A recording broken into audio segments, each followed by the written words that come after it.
Now we have some breaking news for you. Reports of another missile test by North Korea.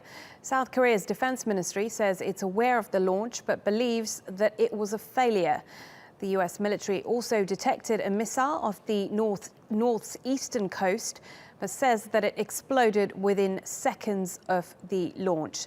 Let's get more on this and speak to our correspondent Joseph Kim, who is live in Seoul. So Joseph, bring us up to date. What do we know about this failed missile test? South Korea's defense ministry said that North Korea conducted a missile test that failed. Now, whether or not this is true has to be confirmed, and it does look like more is being done into the assessment of what type of missile this was, what type of projectile it was, as well as any other new details that might detect if North Korea is again advancing its missile technology. Now, this comes at a time where North Korea has already tested 4 ballistic missiles earlier this month, and it does come as a concern, with many thinking that, especially with North Korea's statement in the beginning of the year, that they would be able to create a intercontinental ballistic missile soon, and that they are in the test firing stages of that. So all of this does come as a concern to its neighbors, such as South Korea, as well as Japan and the United States.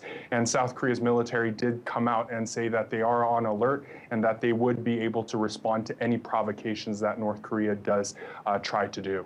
Joseph, we have seen an escalation in tests, whether successful or not, from North Korea in recent months. Why do you think that is? Well, this comes at the heels of U.S. Secretary of State Rex Tillerson visiting East Asia. He visited South Korea, Japan, as well as China. And during this visit, he said that for the past 20 years, diplomacy to North Korea has failed, especially with North Korea advancing their missile and nuclear capabilities.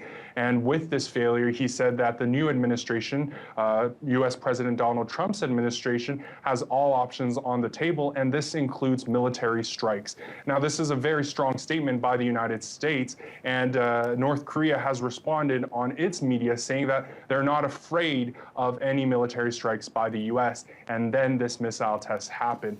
We also know that tensions between China, North Korea's biggest ally, and South Korea are very tense at the moment, especially with the ongoing installment of the U.S. anti-THAAD missile defense system. So tensions within the East Asia region right now are very high.